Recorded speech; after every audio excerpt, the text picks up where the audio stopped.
Good morning, students. So this is part 2 civic history second lesson. So next topic என்னென்னா கார்னட்டிக் வார். So இந்த Carnatic வார் வந்து என்ன அப்படின்றது தான் இப்போ இங்கே இருக்குது. இந்த 18th century 3 Carnatic wars were fought between various Indian rulers and British, French, East India Company on the either sides. So இது வந்து 18th centuryயில் தான் வந்து இந்த கார்னட்டிக் வார் ஸ்டார்ட் ஆச்சு. ஸோ இது யாருக்கும் நடுவில்னா இந்தியன் ரூலர் அண்ட் பிரிட்டிஷ்க்கும் ஈஸ்ட் இந்தியா கம்பெனிக்கும் நடுவில் நடந்தது தான் வந்து இந்த கார்னட்டிக் வார். ஓகேவா? So traditionally Britain and France were rival country in Europe. So யூரோப்பில் என்ன ஆச்சுனாக்கா ஆல்ரெடி வந்து பிரிட்டனுக்கும் ஃப்ரான்ஸுக்கும் நடுவில் வந்து ஒரு போட்டி இருந்தது. யார் வந்து சூப்பர் மேசி, இந்த ட்ரேடில் வந்து யார் சூப்பர் மேசி அப்படின்ற அந்த போட்டி இருந்தது. அதுவும் ஒரு காரணம் இந்த வார் ஸ்டார்ட் ஆகிறதுக்கு. ஓகேவா? Their rivalry continue in India over the trade and territory. அது சொன்னேன் இல்லையா? ஸோ இந்த இது போட்டி வந்து இந்தியாவில் வந்து ட்ரேட் பண்ணுறதுக்கும் அதே மாதிரி டெரிட்டரியை பிடிக்கிறதுக்கும் யார் வந்து அதிக பவர் இருக்குது அப்படின்றது இங்கே இந்தியாவிலையும் வந்து அவங்க ரெண்டு பேர்த்துக்கும் கண்டினியூ ஆச்சு. So it result in the series of a military conflict in the south known as the Carnatic war which spanned from 1746 to 1763. So இதுதான் ஒரு ரிசல்ட். இந்த போட்டி தான் வந்து ஒரு ரிசல்ட்டாக இருந்துச்சு சவுத் சைடில் வந்து இந்த கார்னட்டிக் வார் ஸ்டார்ட் ஆகிறதுக்கு. இந்த கார்னட்டிக் வார் எவ்வளோ நாள் நடந்ததுன்னா 1746லேருந்து 1763 வரைக்கும் இந்த கார்னட்டிக் வார் வந்து நடந்துட்டு இருந்துச்சு. These was resulted in establishment of political supremacy of British East India Company. So இந்த கார்னட்டிக் வார் தான் வந்து ஒரு முக்கியமான காரணமாக இருந்துச்சு. பிரிட்டிஷ் ஈஸ்ட் இந்தியா கம்பெனி வந்து இங்கே வந்து பொலிட்டிக்கலாகவும் வந்து இங்கே இது வரதுக்கான ஒரு முக்கியமான காரணமாக இருந்துச்சு. ஸோ இந்த கார்னட்டிக் வார் வந்து மூணு பீரியடாக நடந்தது.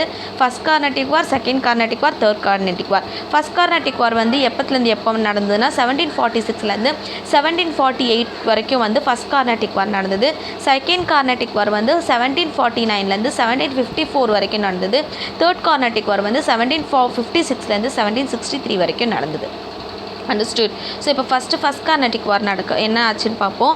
On the outbreak of the Australian war of succession in Europe, the English and the French were and opposite camps increase the hostility between these two forces. The echo of these war was felt in India. So அதாவது Australia போர் முடிஞ்சதுக்கப்புறமா என்ன ஆச்சுன்னா யூரோப்பில் இங்கிலீஷ்க்கும் ஃப்ரெஞ்சுக்கும் நடுவில் வந்து ஒரு வார் start ஆச்சு. ரெண்டு ஆப்போசிட் கேம்பும் வந்து வார் ஸ்டார்ட் பண்ண ஆரம்பிச்சது.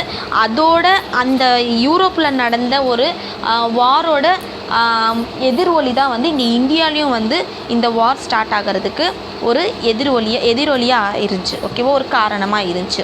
த battle of Adyar. So first இந்த கார்னட்டிக் வார் எங்கே ஸ்டார்ட் பண்ணாங்கன்னா அடையாரில் ஸ்டார்ட் பண்ணாங்க. த ஃபஸ்ட் கார்னட்டிக் எப்போனாக்கா 1746. The first கார்னட்டிக் war is remembered for the battle of San Thome Madras fought between the French force and the force of the Anwaruddin, the Nawab of Carnatic, who appealed the British for help. So இந்த first கார்னட்டிக் வார் வந்து யாருக்கும் நடுவில் நடந்ததுன்னா French ஃபோர்ஸ்க்கும் அன்வருத்தீன் நவாப், இந்த கார்னட்டிக்கோட நவாப் அன்வருத்தீனுக்கும் நடுவில் நடந்தது. So எதனாலனாக்கா இவங்களுக்கும் அந்த பிரிட்டிஷ் ஆல்சோ அந்த கார்னட்டிக் வாரில் இருந்தது. ஏன்னா இந்த அன்வருத்தீன் என்ன பண்ணார், அந்த ஃப்ரெஞ்ச் ஃபோர்ஸை எதிர்க்கிறதுக்காக பிரிட்டிஷ்கிட்ட போய் ஹெல்ப் கேட்டார்.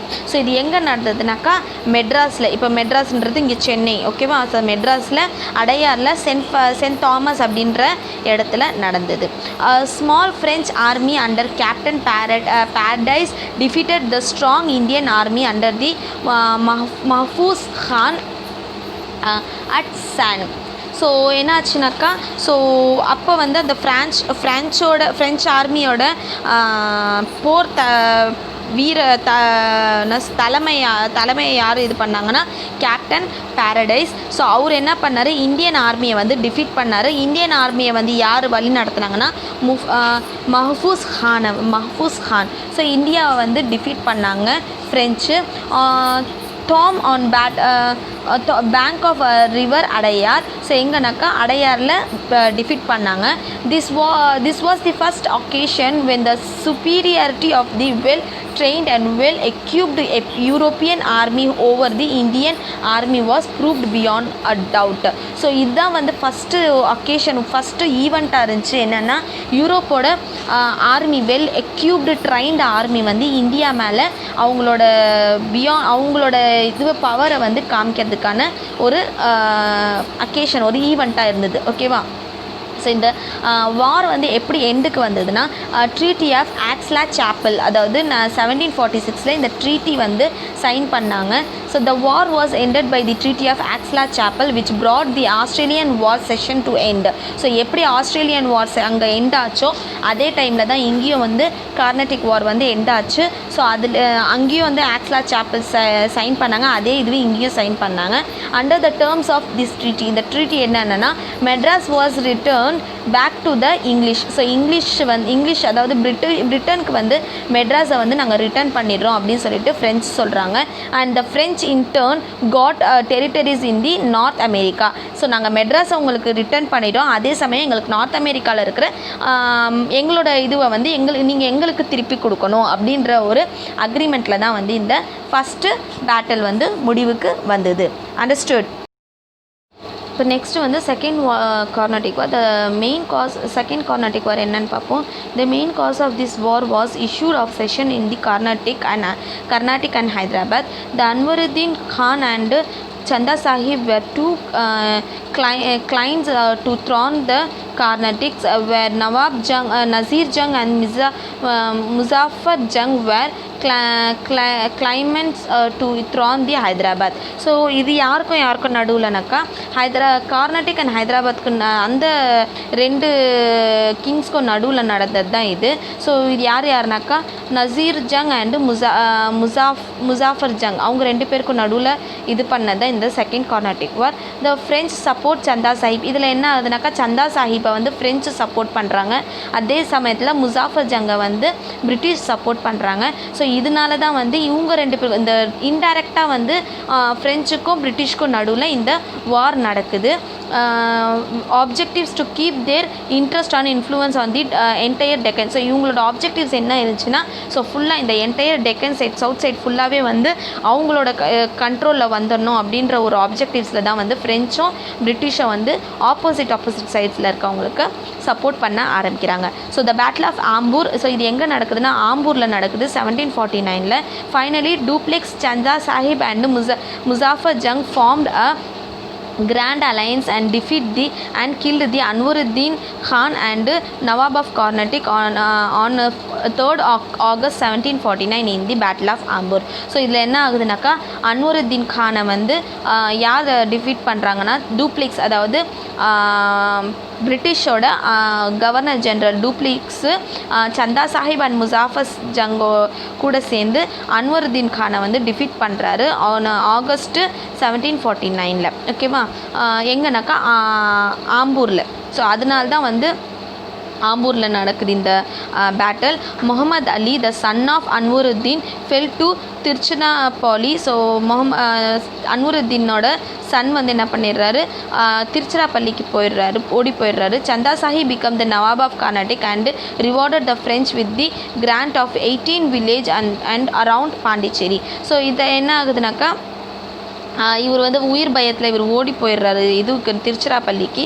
ஸோ இதுக்கப்புறம் என்ன ஆகுது, சந்தா சாஹிப் வந்து நவாப் கார்னட்டிக்கோட நவாபாக ஃப்ரெஞ்ச் வந்து என்ன பண்ணுறாங்க, அவரை வந்து உட்கார வைக்கிறாங்க. அது மட்டும் இல்லாமல் அவருக்கு கீழே வந்து 80 வில்லேஜும் பாண்டிச்சேரிக்கு சுற்றி இருக்கிற 80 வில்லேஜ் வந்து அவருக்கு ஒரு கிஃப்டாக, ஓகேவா, ஒரு ரிவார்டாக வந்து கொடுக்குறாங்க. ஏன்னா அவர் வந்து டிஃபீட் பண்ணிட்டார் இல்லையா, அதுக்காக. இந்த Deccan to the French defeat the and killed Nasir Jung and made Muzaffar Jung as the Nizam. அதே டைமில் வந்து ஃப்ரெஞ்ச் என்ன பண்ணிடுறாங்க, நசீர் ஜங்கையும் டிஃபீட் பண்ணி முசாஃபர் ஜங்கை வந்து நிசாமா டெக்கன் சைடில் வந்து நியமிக்கிறாங்க. The new Nizam gave ample reward to the French. He appointed Dupleix as the governor all territory in the south of the Krishna. So இதில் என்ன ஆகுதுனாக்கா எல்லாமே இவங்க என்ன பண்ணுறாங்க, இவருக்கும் நிசாமுக்கும் வந்து அதாவது நியூ நிசாமுக்கும் வந்து நிறைய ரிவார்ட்ஸ் கொடுத்துட்டு அவர் என்ன டூப்ளெக்ஸ் என்ன பண்ணுறாரு, கவர்னரை அப்பாயிண்ட் பண்ணி கவர்னருக்கு கீழே நீங்கள் ரூல் பண்ணணும் அப்படின்னு சொல்லிட்டு இவங்க அப்பாயிண்ட் பண்ணுறாங்க. Muzaffar Jung was ascended by his own people in 1757. But என்ன ஆயிடுது, முசாஃபர் ஜங்கை வந்து அவங்களோட மக்களே வந்து 1751 வந்து அவரை இது பண்ணிடுறாங்க, அந்த பதவியிலேருந்து இறக்கிடுறாங்க. ஓகேவா, இறக்கிட்டு Salabat Jung the brother of Nasir Jung was ரைன்ஸ் to the throne by the Bussy. So Salabat ஜங்கை வந்து அதாவது நசீர் ஜங்கோட பிரதர் அவரை வந்து அந்த போஸ்ட்டில் உட்கார வைக்கிறாங்க. Salabat Jung granted the northern circars excluding the Guntur districts to the French. So இவர் என்ன பண்ணுறாரு, சலாபத் ஜங் வந்து குண்டூர் அப்படின்ற டிஸ்ட்ரிக்டை வந்து ஃப்ரெஞ்சுக்கு கொடுக்குறாரு. Dupleix power was at the zenith by that time. So இந்த டைமில் என்ன ஆகுது, டூப்ளெக்ஸோட பவர் வந்து இன்னும் அதிகமாக ஆகுது. ஓகேவா, ஸோ இந்த செகண்ட் பேட்டில் வந்து கார்னட்டிக் வார் வந்து எப்போ end ஆகுதுனாக்கா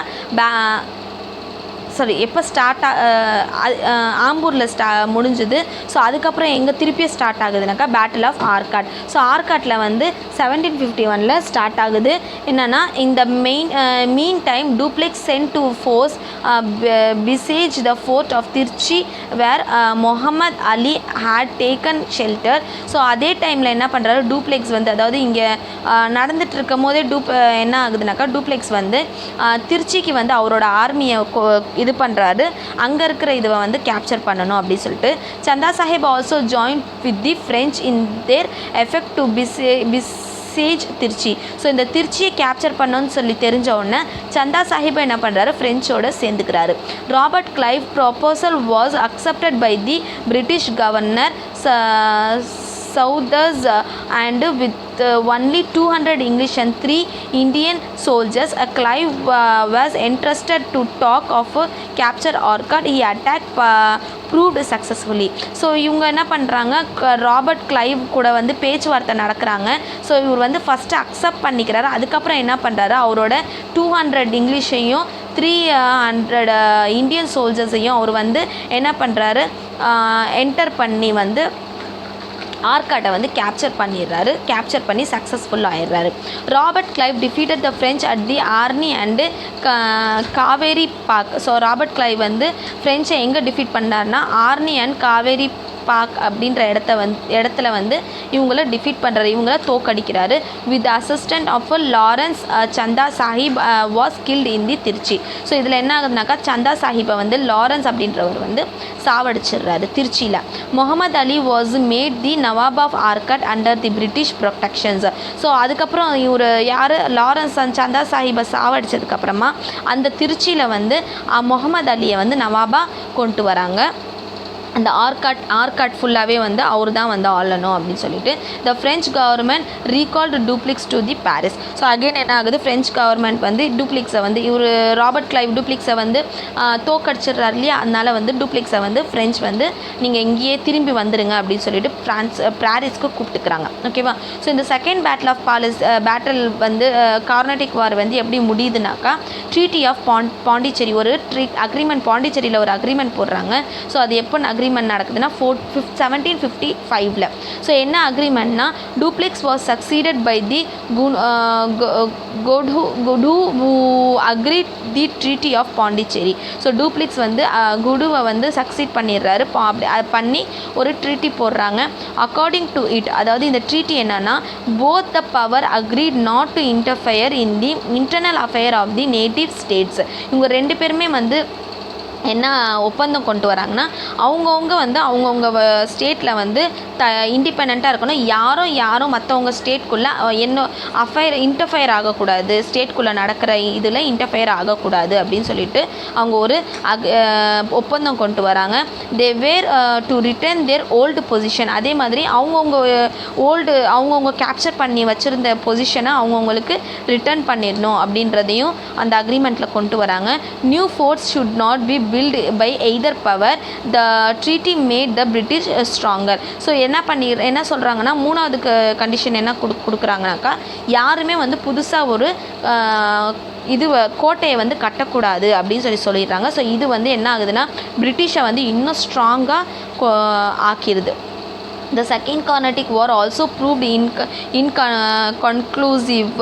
The English proved their superiority on the land by the appoint the Muhammad Ali as the Nawab of Carnatic. The French were still very powerful in Hyderabad. However, the predominant position of the French in the Deccan Peninsula was definitely undermined in this war. So இதுக்கப்புறம் என்ன ஆகுதுன்னா, French வந்து நவாபா அலியை வந்து, அதாவது முகமது அலியை வந்து கார்னாட்டிக் நவாபா appoint பண்ணி அவங்களோட சுப்பீரியாரிட்டி, அதாவது அவங்களோட பவரை காமிக்கிறாங்க. அதே சமயத்தில் ஃப்ரெஞ்ச் வந்து ஹைதராபாத்தில் வந்து பவர்ஃபுல்லாக இருக்காங்க. ஸோ இந்த மாதிரி 2 பேருமே வந்து டெக்கன் பெனின்சுலாவை வந்து எப்படியாவது அவங்களோட கண்ட்ரோல் கொண்டு வரணும்னு சொல்லிட்டு ஒரு முடிவோட ரொம்ப ரொம்ப ஒரு கண்மூடித்தனமான ஒரு நம்பிக்கையோடு அவங்க இருக்காங்க. Understood? Okay, இப்போ Third Carnatic War.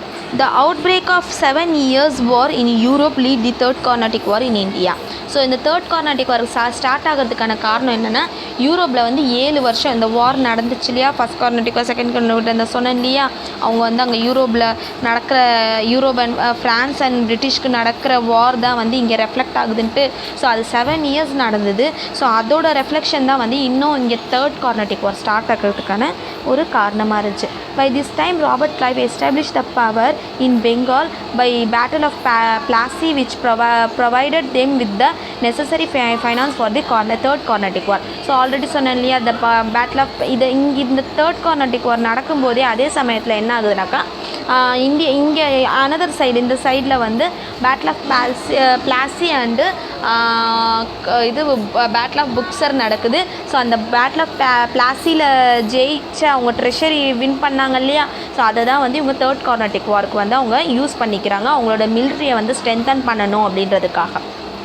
So Count de Lally was deputed from the France to conduct the war from the French side.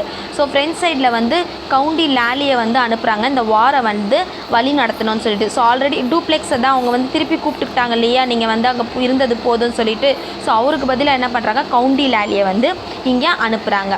He easily captured Fort David. So அவர் வந்தோடனே என்ன பண்ணுறாரு, ஃபோர்ட் சென்ட் டேவிடை வந்து கேப்சர் பண்ணிக்கிறாரு ஈஸியாக. He ordered Bussy to come down to the Carnatic with his army to make a united efforts to push the British out the Carnatic. So இவர் என்ன பண்ணுறாரு, புஸி அப்படின்ற அவங்கள வந்து இங்கே வர சொல்கிறாரு, கார்னாட்டிக் வர சொல்கிறாரு. ஸோ அந்த ஆர்மியும் ஃப்ரெஞ்ச் ஆர்மியும் சேர்ந்து வந்து பிரிட்டிஷை வந்து இந்த கர்நாடகாவிலேருந்து அவங்க வெளியே ஏற்றலாம் அப்படின்னு சொல்லிட்டு அவங்க பிளான் போடுறாங்க. ஸோ இந்த கார்னாட்டிக்ன்றது வேறு ஒன்றும் இல்லை, கர்நாடகாவை தான் வந்து அவங்க பிரிட்டிஷ் வந்து கார்னாட்டிக் அப்படின்னு சொல்லுவாங்க. ஓகேவா. ஸோ கர்நாடகாவை தான் கர்நாடகாவில் நடக்கிறது தான் நம்ம இப்போது படிச்சுட்ருக்கோம். ஓகேவா. Taking advantage of Bussy's departure, Robert Clive sent colonial fort from Bengal to occupy the northern circles, the part of Andhra Pradesh and Orissa.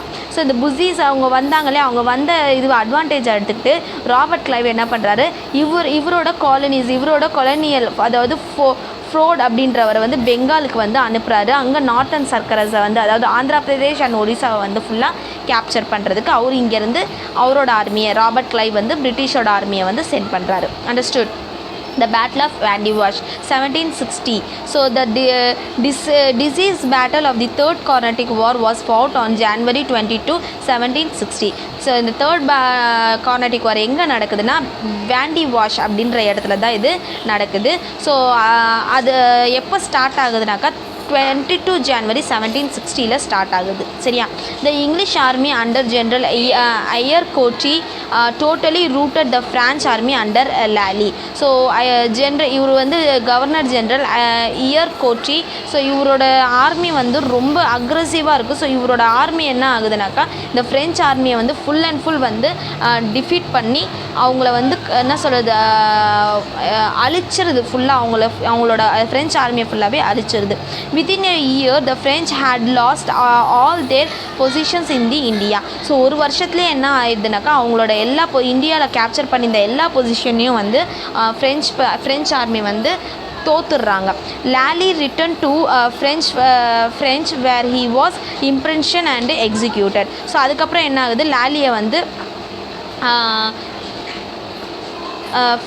ஃப்ரான்ஸுக்கு கூட்டிகிட்டு போய் அவரை வந்து என்ன பண்ணிடுறாங்க, எக்ஸிக்யூட் பண்ணிடுறாங்க, அதாவது தூக்கில் விட்டு போட்டுடுறாங்க. Understood. The treaty of Paris 1763.